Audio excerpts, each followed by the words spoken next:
तो सबसे पहले मेरे यूट्यूब चैनल पर आने वाले सभी सगाजनों को मेरा सेवा जोहार। जय सेवा जय गौड़वाना जय बड़ादू। मेरा नाम है भरत पंद्राम और आप देख रहे हैं हमारे यूट्यूब चैनल भरत पंद्राम ऑफिशियल। तो जैसा कि आप स्क्रीन पर देख सकते हैं, यह एक पुस्तक है पारी गोपाल लेंगो गौंडी पुनेम दर्शन, जिसके लेखक हैं आचार्य मोतीराम कंगाली जी। और इसी का हम अध्ययन कर रहे थे, जिसमें हम देख रहे थे कि पारी गोपाल लेंगो का जन्म कैसे हुआ था। और बहुत सारी किंवदंतियाँ अलग अलग क्षेत्रों में प्रचलित हैं, जो कि हम देख रहे थे। और उसी के बाद से ही मैं अब आपको आगे लाया हूँ। यह दूसरा पार्ट है और इसमें यह टॉपिक समाप्त हो जाएगा और आपको कंफर्मली पता चल जाएगा। तो यहाँ पर इसमें क्या दिया हुआ है, जो तीसरी कथा है, मतलब जो प्रचलित किंवदंतियाँ होती हैं अलग अलग क्षेत्रों में। तो तीसरी कथा में क्या है कि बैतूल, छिंदवाड़ा, नरसिंहपुर जिलों का जो परिक्षेत्र है, वहाँ रहने वाले गौड़ समुदाय के लोग में प्रचलित है कि राजा पुलसिव और हिरवा माता के वैवाहिक जीवन के 5 वर्ष गुजर जाने के बाद भी उन्हें कोई संतान नहीं हुआ था। दोनों बहुत दुखी एवं चिंतित थे। एक दिन रात्रि के समय माता को गहरी नींद में एक सपना दिखाई दिया। सपने में एक नन्हा सा बालक आया और हिरवा माता से कहने लगा, हे माता जी, मैं तुम्हारी कोख में समा जाना चाहता हूँ, मुझे जगह दीजिए। उस नन्हा सा बालक को देखकर हिरवा माता जी ने उसे अपनी गोद में ले लिया। ठीक उसी समय राजमहल के दरबार द्वारा प्रातःकाल की शुभ सूचना घंटा बजा दी गई। हिरवा माता जी का सपना भंग हो गया। वह उठकर अपने बिस्तर के इर्द गिर्द सपने में आए बालक को तलाशने लगी। यह देखकर पुलसिव को कुछ अजीब सा लगा। उसने हिरवा माता जी से पूछताछ की। राजा द्वारा सवाल करने पर हिरवा माता का होश ठिकाने आया। माता ने सपने में आए बालक की कथा राजा को कह सुनाया। तब राजा ने कहा, हे रानी, यदि फड़ापेर की कृपा बनी रही तो हमें अवश्य पुत्र फल प्राप्त होगा, क्योंकि प्रातःकाल के समय दिखाई देने वाला सपना कभी झूठा साबित नहीं होता। फिर उसके बाद क्या लिखा हुआ कि फड़ापेन की कृपा से हिरवा माता को 6ठे वर्ष के दौरान गर्भधारणा हुई। एक सुयोग्य पुत्र प्राप्त हो, जिसमें संपूर्ण कोयवंशीय गणजीवों की सेवा करने की चाहत एवं क्षमता हो। ऐसी मनोकामना लेकर वह प्रतिदिन फड़ापेन शक्ति की उपासना करने लगी। एक दिन उसे ऊवर के फल खाने की इच्छा हुई। वह धूपकाले का समय था। धूपकाले में तोय वृक्ष को बहुत फल होते हैं। वह अपने राजमहल के उद्यान में, जहाँ पर तोया पेड़ था, वहाँ अपने मिट्ठू को साथ लेकर गई। वह कोयावंशीय गणजीवों की बोली भाषा जानता था। हिरवा माता ने मिट्ठू को पके हुए तोया फल अपनी चोंच से काट गिराने को कहा। आज्ञा पाकर मिट्ठू पेड़ पर जा बैठा तथा पके हुए तोया फल एक एक कर काट गिराना आरंभ किया। बड़े मुश्किल से मिट्ठू के द्वारा 3-4 फल काट गिराए गए थे कि ठीक उसी वक्त वृक्ष के बीच से एक नाग, यानी कि भुजंग, गोंडी भाषा में भुजंग बोलते हैं, फन फैलाकर फूं फूं करते हुए मिट्ठू की दिशा में डाल पर रेंगता हुआ बढ़ आया। उसे देखकर मिट्ठू नीचे उड़ गया। वृक्ष पर भुजंग को देखकर हिरण माता को बहुत ही आश्चर्य हुआ, क्योंकि वह अपने पूंछ से तोया फल नीचे गिरा रहा था।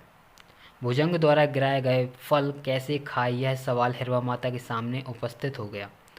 वह चुपचाप भुजंग को निहारने लगी। तब मिट्ठू ने माता जी से पूछा कि हे माता जी, भुजंग अपने शंभू शेख के गले का हार है।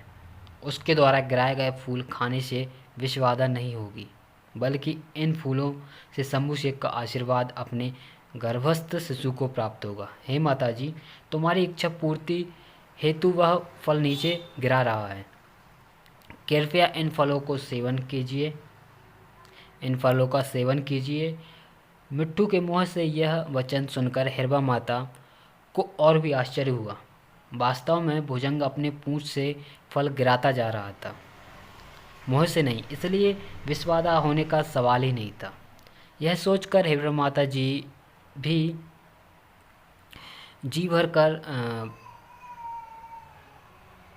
अरे ये क्या हो गया।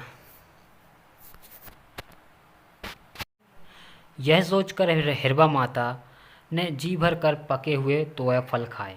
अपनी इच्छा तृप्त हो जाने पर उसने भुजंग को अभिवादन किया और आंख मूंद कर बूढ़ा देव को स्मरण कर उसने कहा, हे फड़ापेन, मेरी कोख से ऐसे पुत्र रत्न का जन्म हो जिसमें सभी जीवों, पशु पक्षियों, प्राणी मात्रों एवं अदृश्य जीवों का सुख दुख, उसकी बोली भाषा, हलचल एवं इंद्रियों का हाव भाव से समझने की क्षमताएं हों।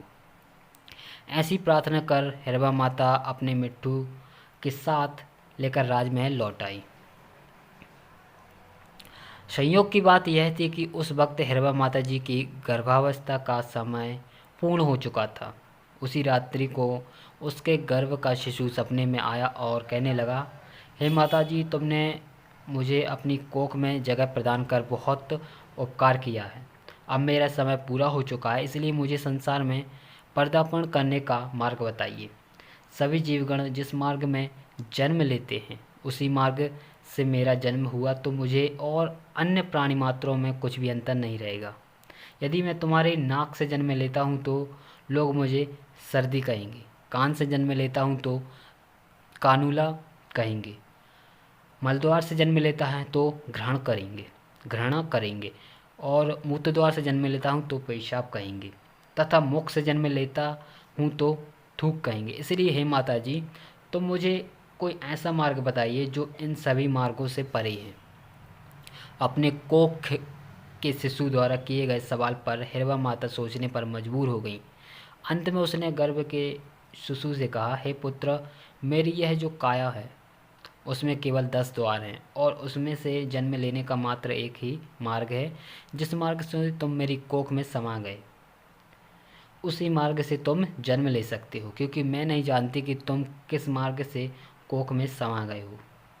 जन्म लेने का और कोई मार्ग है तो वह मैं नहीं जानती, इसलिए तुम्हें जिस मार्ग से भी जन्म लेना है स्वयं तय कर सकते हो। तुम्हारे लिए मैं अपनी कुर्बानी देने तैयार हूँ।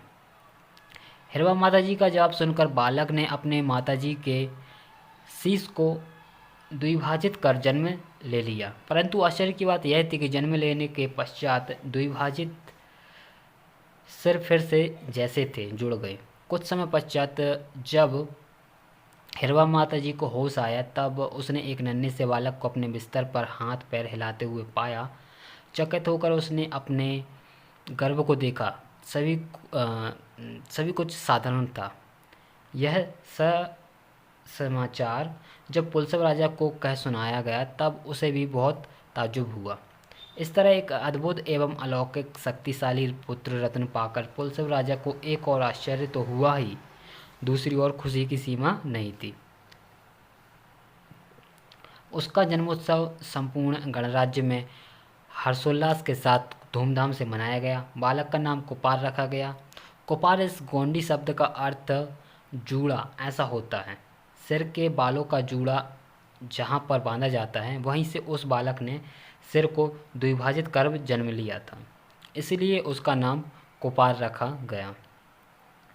कुपार का दूसरा अर्थ ऐसा शुद्ध तत्व होता है जो कभी अशुद्ध नहीं होता। इन जनश्रुतियों से कुपार लिंगों का जन्म अप्राकृतिक लगता है।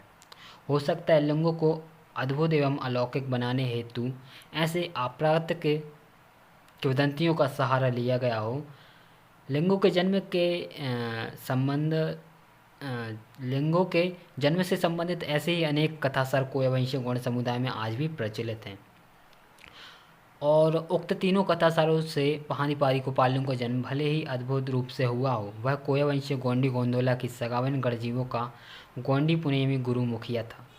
इसलिए उसके जन्म से संबंधित कथासारों की उपेक्षा उसके द्वारा प्रस्थापित किए गए गोंडी पुनेमी मूल्यों का महत्व अधिक है।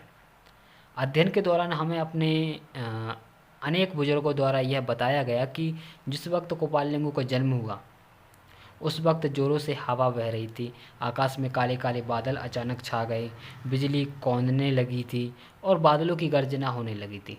तेज हवा के स्पर्श से लंगड़े लूले व्यक्ति का अपगत्व दूर हो गया।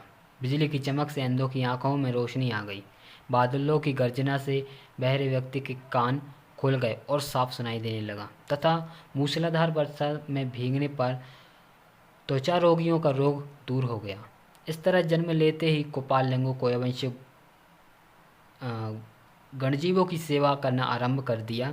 इसलिए गौंडीपुनेम का जय सेवा दर्शन, जय जोहार दर्शन अत्यंत मौलिक, महत्वपूर्ण, सर्व कल्याणवादी एवं सेवाभावी है।